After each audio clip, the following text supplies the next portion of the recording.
line because at the moment they are losing to the Los Angeles Angels of Anaheim by a 4-2 score. They're in the bottom of the sixth inning.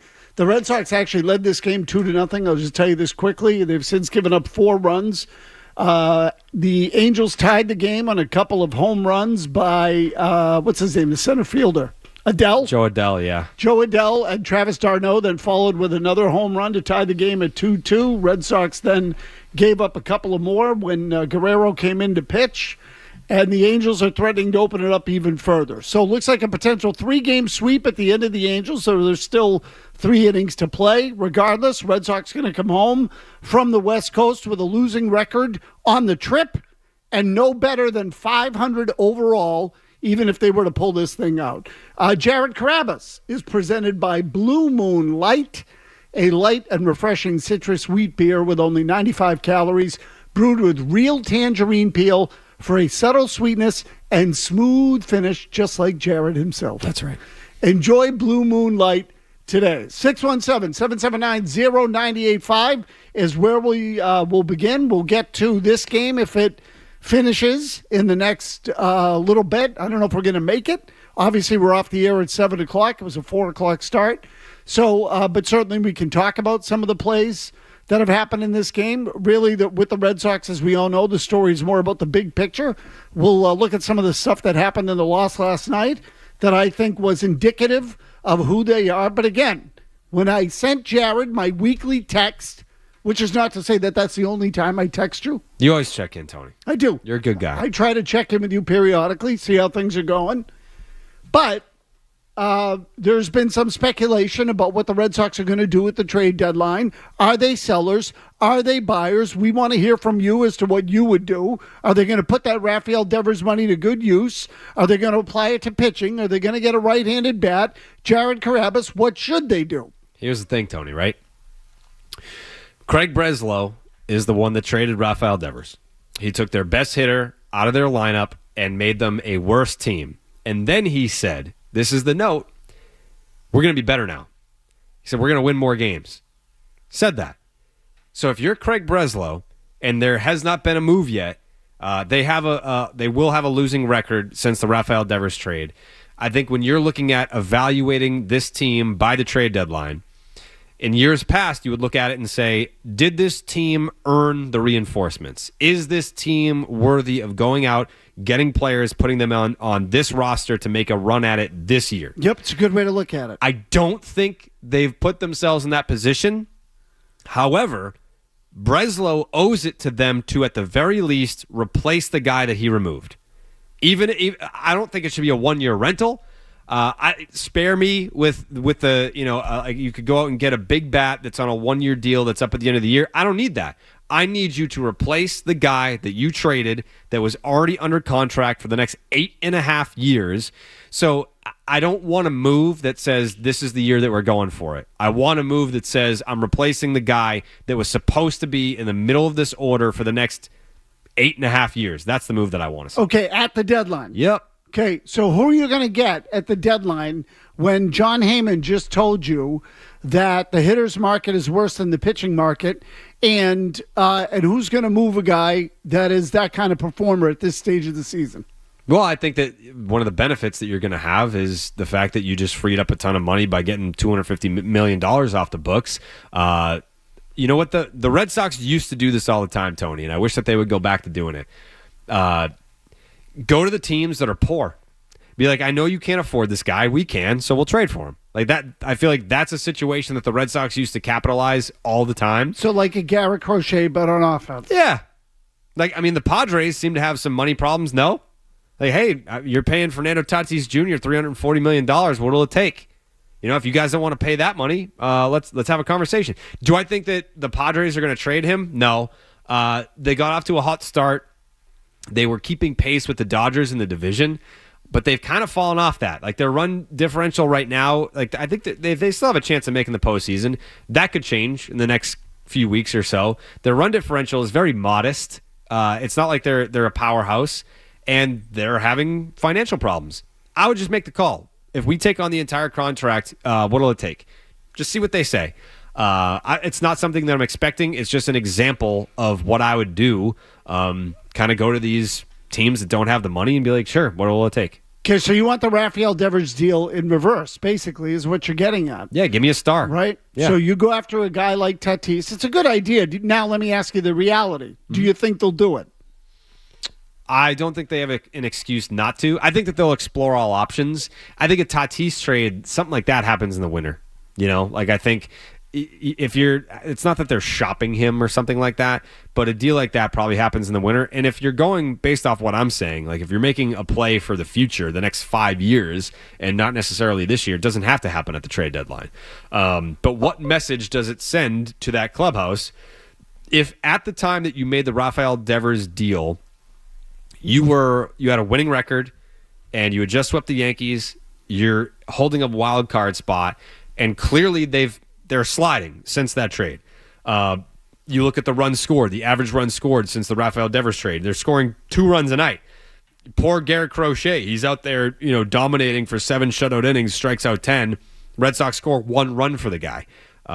It's situations like that where, sure, I don't know how I would feel if I were in the room right now, knowing we battled back to a winning record and you removed our best hitter. Because for all intents and purposes, maybe they're saying that was the best move. Maybe he was the guy that was bringing the group down. Okay, but he was still producing. He hit a home run on the day that you traded him too. So if you're not going to replace him, you can't really replace him. But even if it's like a fraction of what Rafael Devers brought to the table, you got to do something. Or maybe by the time the trade deadline rolls around, it'll be too late. Okay, so again now, but this is the part that I'm just getting a little confused over. The idea of making a big trade for, let's just use Tatis as an example. Okay, that he has X number of years left. He's a right-handed bat that you can add to your lineup for many years if you're willing to eat the contract. We agree that is more of an off-season kind of move, that very few teams are going to trade guys with multiple years left on a contract at this stage. The Red Sox are really kind of a rarity with regard to that in terms of being able to move Devers, and there's no doubt that thing was a salary dump. You and I didn't get a chance to talk last week, so it's really the first time we've been able to talk since that move, okay? But I don't think they're going to get Tatis in July. No. Okay, I don't think that's coming. Do you think they should add or not? And let me give you a name that I heard the other day that is worth talking about, although he's a rental. So, the reason I'll tell you that, let me just say this, Jared. I think that what you're going to see from the Red Sox now at this deadline is what Craig Breslow said he wouldn't do last year and what Chaim Bloom did routinely, which is straddle the line. The line between selling and buying is fuzzy when you're in the spot the Red Sox are in because you're right in the middle. And I could see them going out and making the kind of deal that really is more for the future than it is for the present, but they're going to try to say it's more for the present when the reality is they're going to get someone with some upside who has some term left on his deal and might be able to help them. If there is a short-term move to be made, if they think they're in it and they can win that third wild card spot, which, by the way, I have not given up on yet because I think the league sucks so badly that you could get hot in the final month, I think, and make the playoffs. A name I heard the other day was Marcell Ozuna. He's up at the end of the year. He's had periods of productivity that are frankly eye-popping. He can be a dominant hitter sometimes. He tends to disappear at times, but whatever. And I don't even have his numbers for this season in front of me, but I know that when he gets hot and he wants to play, he is a force. When he's disinterested, he can downright suck. But it's a free agent year. The Braves are under 500. In fact, they have a worse record than the Red Sox do. And maybe Atlanta would be willing to move a guy like Ozuna. You probably wouldn't have to give up a crap ton, although there may be a market for him with other teams, given the shortage of bats. Only one problem here, Tony. Go ahead. He's a 10-5 guy. Okay, so he can veto a trade. Yep. All right. So you're saying, would he want to come here? So you're saying no. I'm not saying no. I'm saying I think he really likes it in Atlanta, and he might choose to just go down with the ship there, then be like, all right, do I want to try and be a savior in Boston? Do I really want that? Or can I just go down with the ship in Atlanta when these are my guys over here? So I guess what I'm getting at is this. And I mean this to the listeners as much as I mean it to Jared Carrabis, again, who's joining us on the show. What do you want them to do at the deadline? Do you want them to punt on the season? Do you want them to make a long-term acquisition? What are you willing to pay for it? Because remember, if you're going to take on a guy with a big contract, although I will say, obviously Devers didn't cost a boatload for the Giants because they were willing to take on the contract. So was that a way for the Red Sox to get a player, replace Devers, replace someone in the lineup without giving up a lot? What do you want the priority to be in the next 5 weeks, let's call it? What do you want the priority to be as the Red Sox head toward the trading deadline, sputtering, about to go 2 games under 500 here at 40-42. 617-779-0985. I'll also tell you why last night, to me, was the perfect game to illustrate the ills of the Boston Red Sox in 2025. We'll do that when we come back on the Baseball Hour. The Baseball Hour with Tony.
Ground ball at second. Moore flips for one on to first, and a quick toss in time for the double play.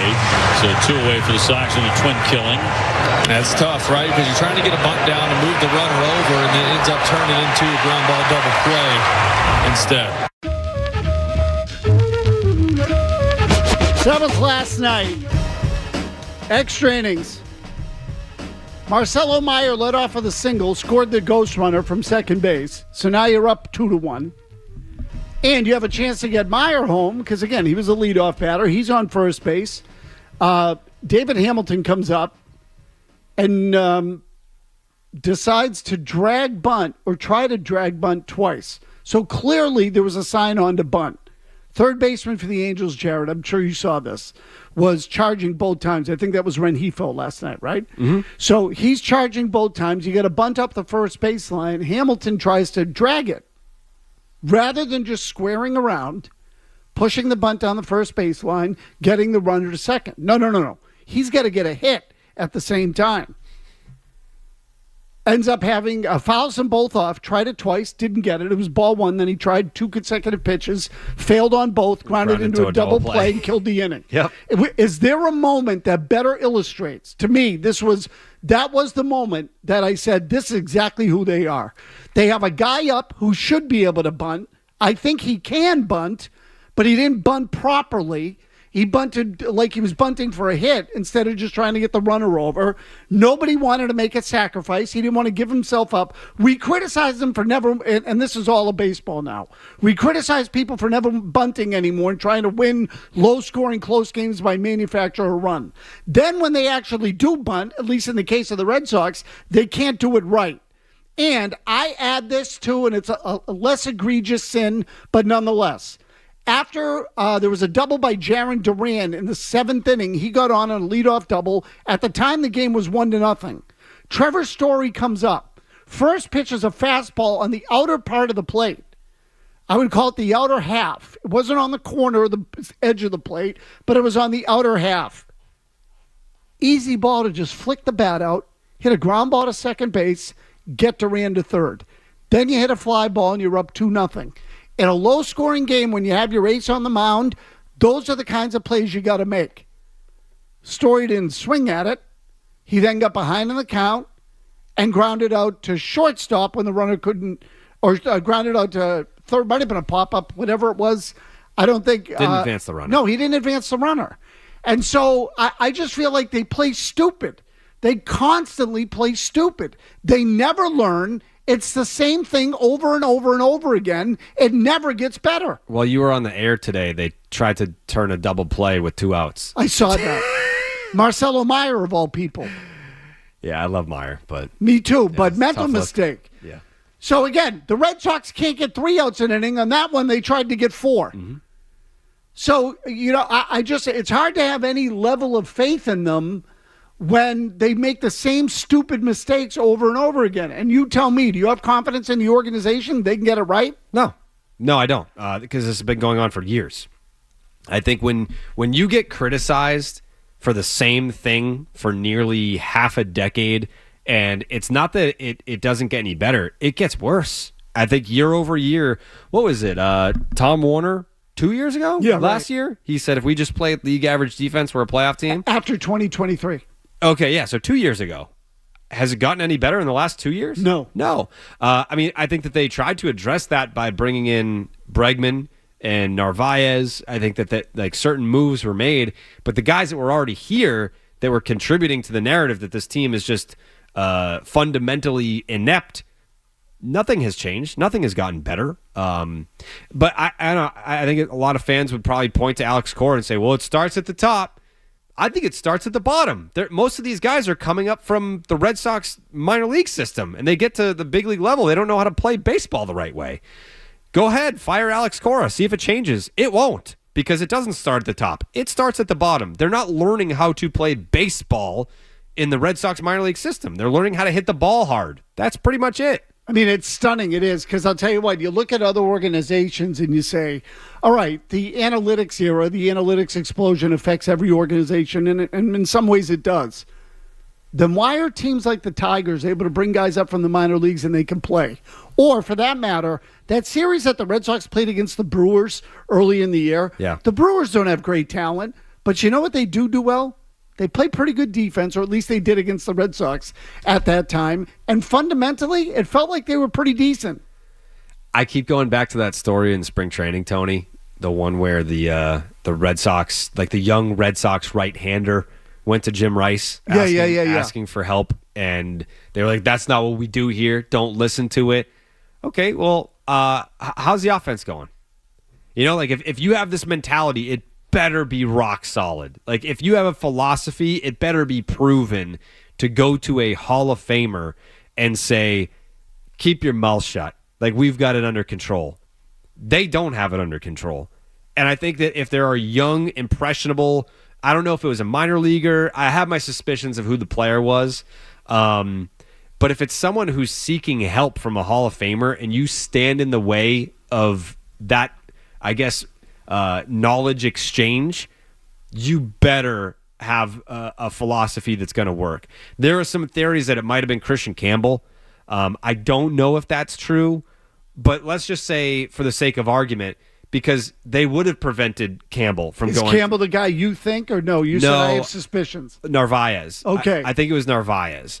But let's just say for the sake of argument, it was Campbell who went up to Jim Rice to ask for some hitting pointers. Oh, he got demoted. So I don't know. It really bugs me that they're so stuck in their ways, and we're almost approaching half a decade where it hasn't worked. I mean, it's obnoxious. It is. It's obnoxious. They've changed GMs. They've brought up their prospects. They hype the crap out of these prospects. Again, they changed chief baseball executives, and it's the same garbage. And I know Jared has a comparison to make, or I should say a contrast to make, with the Red Sox now versus the last time they were in a, let's call it a rebuild, or the early stages of a rebuild, how it went then versus how it went now. We'll get to that in a minute. Drew's in Boston with a question. Go ahead, Drew. Hey, guys. So here's the thing. I keep watching the team make the same mistakes and look the same, and it doesn't matter the year. It's 2025, 2024, 2020, like whatever.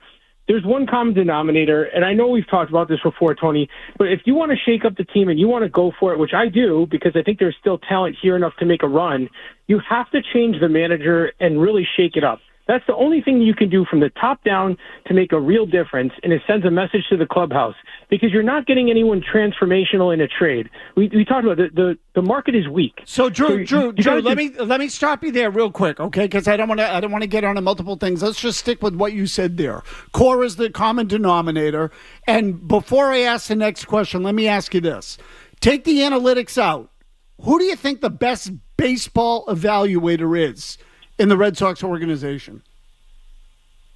I mean, that's like a fool's gold question because if there were any good ones, we wouldn't be so bad, I hope. Okay, but pick one. Like if you had to pick someone to identify a player, whether or not he could play or could not play, would you pick Craig Breslow? Or would you? Okay, good. Well, he's not in the organization. He's in FSG. But nonetheless, I'm talking about in the day-to-day operation. Okay, and let me simplify the question. Who do you think's better at his job, Breslow or Cora? Man, with what Breslow did in the offseason, at this point, I'd say Breslow. At least he gave him something to cook he gave him good groceries. Okay, I would say Cora. And I'll tell you what. I mean, you tell me, Jared, who's the better evaluator, Breslow or Cora? It's Cora. I go back to the Dave Dombrowski era. That's why we call him Sugar Daddy Dave, is because Cora would be like, hey, I need this guy, and he would go get that guy. And there were pieces like Nate Eovaldi, made well before the deadline. Steve Pierce, made well before the deadline. Like, Cora was in the mix on all that, being like, this is what we need. This is what I want. Dave Dombrowski was like, you got it. Went out and got it, and they won a World Series. Obviously, it was a great team to begin with that he was supplementing, but I think Cora's input being like, hey, I need this guy, and I don't know that since Dombrowski's been out, I don't know that his voice has been taken into consideration as much as it was during the Dombrowski era. Now, look, I'll also tell the caller, I'm not telling you that Cora is perfect because he's not. And there's a lot that Cora has done wrong with this team too.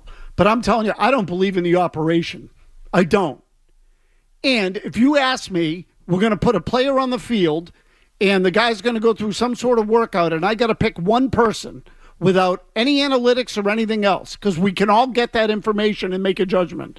But I'm going to pick one person to decide whether that guy can play, Cora or Breslow. I'm taking Cora every single time. It's not even close. Not even close. Now, you want to get rid of the dysfunction and someone has to go? Okay, I don't think the Red Sox are going to fire Craig Breslow because I think this is what they want. So if you want synergy, you want a GM and a manager that can get along, then Cora's gone. I think he's the odd guy out. You know what the difference is, Tony? Alex Cora is looking at it with his eyes and telling you what he thinks. Craig Breslow is looking at a computer. Right, and a telling you what he spreadsheet. thinks. Yep. Right? He's looking at a spreadsheet. So, but I guess the point is, if they bring in a manager who is going to have better synergy with Craig Breslow, see it the same way, is the organization any better off? Don't answer. We'll do that when we come back. And Jared and I were discussing a contrast with this team that gives you an idea as to what the real problem is with the Red Sox. And he touched on it. He said he lost faith in the organization. I think a lot of people feel that way.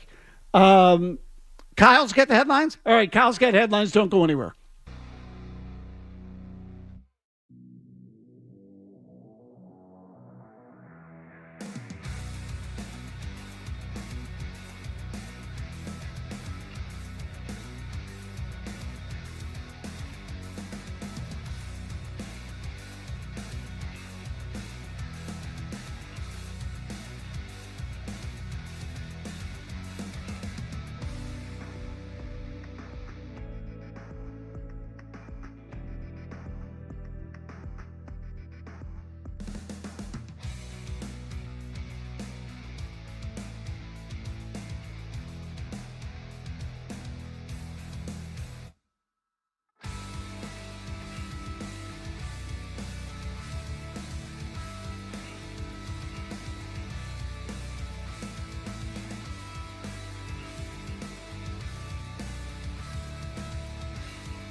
racing for it, can't get it. It slams into the wall. And that ball is actually going to be out of here. They're calling that a home run. It is gone. A home run off the bat of Christian Moore. It is gone. And the Angels win it. He does it again. He struck in the 8th inning, and he does it again here in the 10th inning to walk it off for the Angels.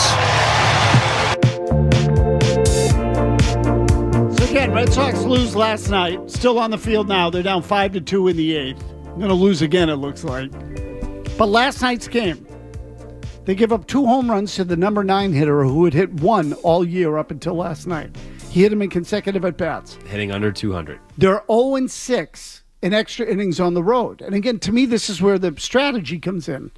You score in 1, you score in 2. Can you execute? Can you move runners over? Can you put the ball in play? The other teams in those situations where the game gets tight, you buckle down and you focus. The Red Sox can't. They don't do it. So earlier I had said to you, Jared, do you have faith in the organization? And you said no. And again, it's Wednesday, so Jared Carrabis joining us in studio, as he does pretty much every week. And you said you don't. When I look back, I think you said to me, is this the longest span in which I've followed the Red Sox that I remember them going without being competitive? And I said, really, yes. I mean, the closest thing I can give you is the early 90s, where 92 to 94, and I was just starting out then. I was part-time on the beat, but 92 to 94, they weren't very good, but that was 3 years. This is 6, certainly 5 at a minimum. So it's actually 6/7, right? Not, although 2021, they obviously made the playoffs. So the immediate comparison I come to is 2015, that era from 14, 15, even 12, 11, 13, they kind of stole one, but whatever, they had a good year that year. But at the end of 2015, and I was just looking it up, Betts came up, Bogarts was here. I don't know if Devers was quite here yet. Maybe Benintendi was 17. Benintendi was up. 16, I think. Yeah, 16. So Bradley came up at that time. Bradley made the opening day roster in 13. Mookie got called up September of 14. Vasquez got called up in 14. Okay. Yeah. So by the time they get to 15, you knew it was kind of ready for the youth movement. Yep. At the end of that season, and they finished 78 and 84, but they had a stretch of games right before the end of the year where they went 26 and 14. There was and then they lost the final 4 games of the season, but I almost threw those out at the time because I remember thinking everybody's shutting it down. Scrubs were playing. It wasn't a real effort. But in what I would call their final 40 games of the season, they went 26 and 14. The next year they showed up, they made the playoffs. Won the division. Do you see this happening with this team? Like, does it feel to you like they're building towards something? Not really, no. No, and I think it's because of the pitching. I think obviously you have a great foundation with Garrett Crochet, but after that, I'm done with the 1 year come here to rehab and then see what happens in year 2 guys. A lot of them are good guys. I like them as people, but that's not how you build a rotation. Garrett Richards, Corey Kluber, Walker Buehler, Giolito, like Patrick Sandoval, like the list goes on. It's you don't have any studs. You don't have any horses. And it's almost like to go outside the organization, it's not even like they're saving money, Tony. Like some of these guys, no, they're burning money. Yeah, like they're signing some of these guys for like $20 million. It's like you mean to tell me that you can't go get a stud for $25 million, like a proven commodity, not like a rehabbing guy that's trying to get back on his feet. It's not even like they're hunting for bargains, paying full price for that type of pitcher. Well, to your point, Sandoval, Giolito, and Buehler combined are about $50 million. Yeah, I think it's 55. I heard Beetle talk about this. Yeah, it's 55 million. So I really don't understand the philosophy. I mean, maybe here and there, like if you're trying to catch lightning in a bottle for your number 5 starter, but they really have tried to build an entire rotation out of guys like that. You're not going to win like that. So, yeah, like, do I believe in Campbell and Meyer and Roman? Yes. Garrett Crochet, proven stud, absolutely. But where are the foundational pieces on the starting pitching side outside of Crochet? Like, it's just, I don't know. I think you have ingredients for the next great Red Sox team, but I don't see it completely the way that we were starting to see it at the end of 2015. Let's bring in Frank in Boston. Frank, what do you got? Hi. You both made reasonable buy suggestions. Nobody said sell. I'm not sure why it's so hard to say that word. I just want to ask a simple question. And to be clear, I'm not giving you the option to go back to your original recommendations. I'm just asking you to choose between the two choices. If you have a choice between genuinely selling guys like, for example, Giolito and Chapman and maybe even Duran that are not part of the future, or having a deadline like they had the last few years, which was for all intents and purposes optics and PR that accomplished nothing, what would you prefer they do and why? Okay, Jared, go. We're not there yet. I know it's a kind of a cop-out, but Right now, what would you do? if the deadline was today, yeah, I probably would sell. Me too. Yeah, I think I would sell a lot of the guys that aren't here beyond this year. Yeah, I think that there's going to be, a ton of value for Chapman. He's having the best year of his career pretty much. I think you can get something there. I don't know that I would have to be wowed on Duran. I feel like there's people that are just ready to move him for whatever just to make room for Roman Anthony in the outfield. I would have to be wowed on a deal like that.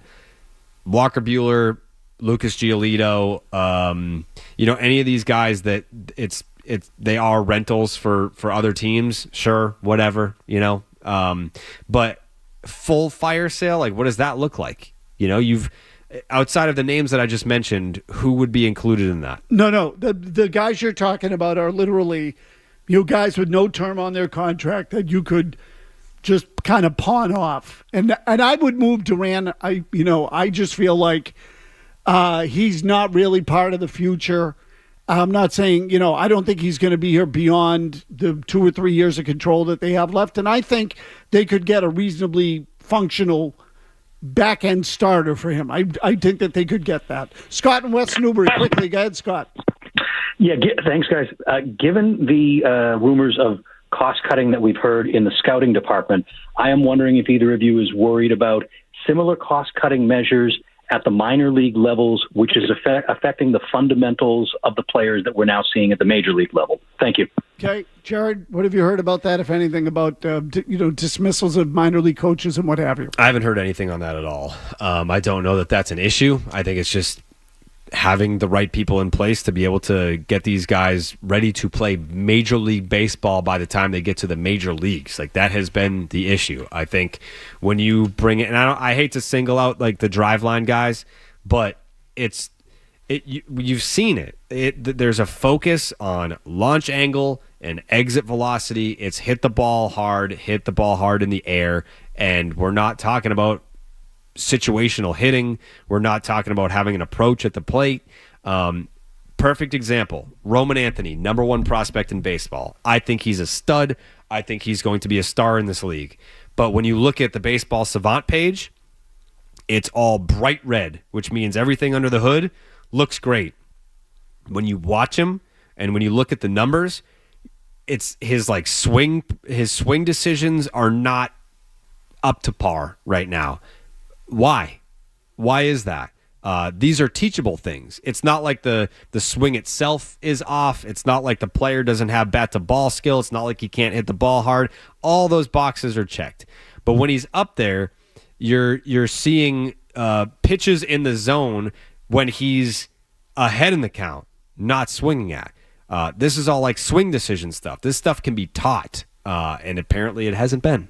So there's a lot of that. What you're talking about is practical knowledge. Yeah. Applicable, practical knowledge. And I don't mean to single out Roman, but it's a good one. It's more glaring with him because of the stature of the player. And these are all things, these are numbers.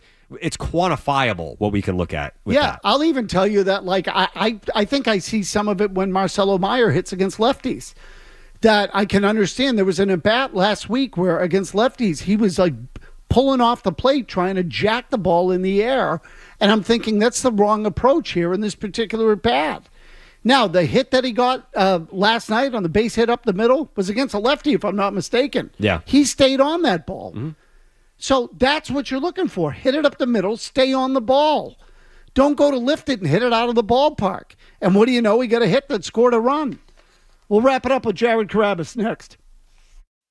This is the Baseball Hour on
To learn about an electric mini split system. With generous electric rebates from Mazz, you could save thousands. Baseball Hour tonight was brought to you by Safety Insurance, providing comprehensive coverage for your auto, home, and business. Ask your independent agent about safety. Did you know accidents are the #1 leading cause of death and injury for children? Swimming pools, toys and bicycles, even school backpacks need your supervision. Do you know first aid? Have you practiced a fire drill? Your family's safety begins with you. This station is part of the Beasley Best community of caring. For more information and ways you can help, visit 985thesportshub.com/caring. Every pitch, every swing, every hit, every game, every doubleheader, every rainout, we'll be here. Every Wednesday, it's more of the Baseball Hour with Tony Mazz on the Sports Hub.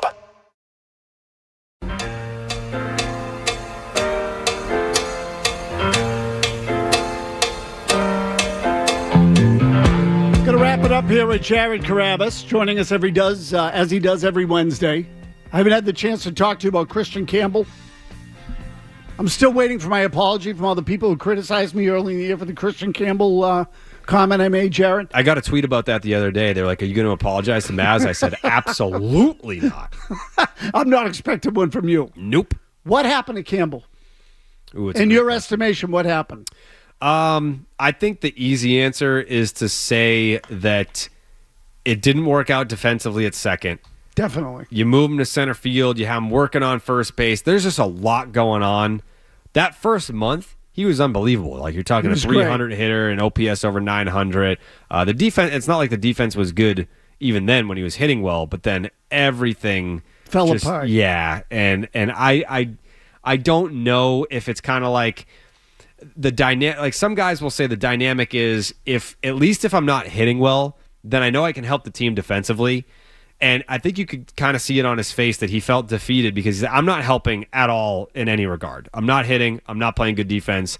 And it wasn't just that I'm not playing good defense. It's like I am statistically the worst in the league at this defensive position that they're trying to get me to be a second baseman here.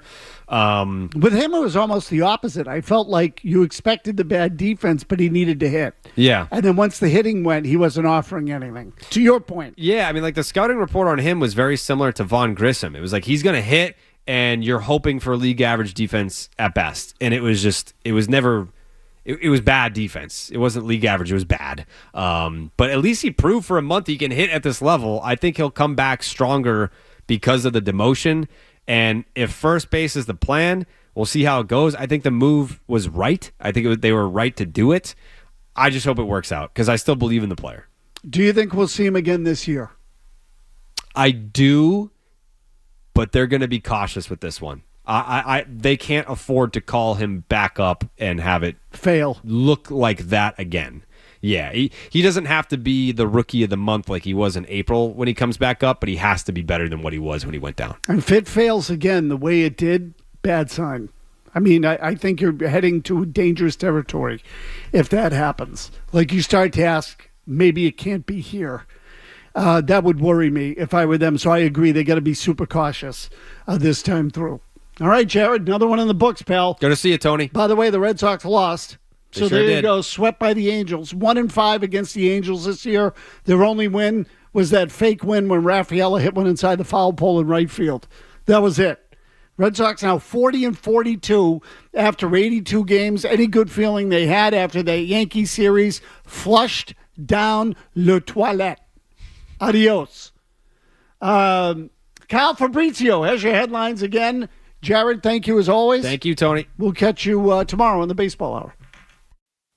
From the Telfair Tire Studios, WBZ-FM HD1. It's not just the games. It's Toucher and Hardy, Zolak and Bertrand.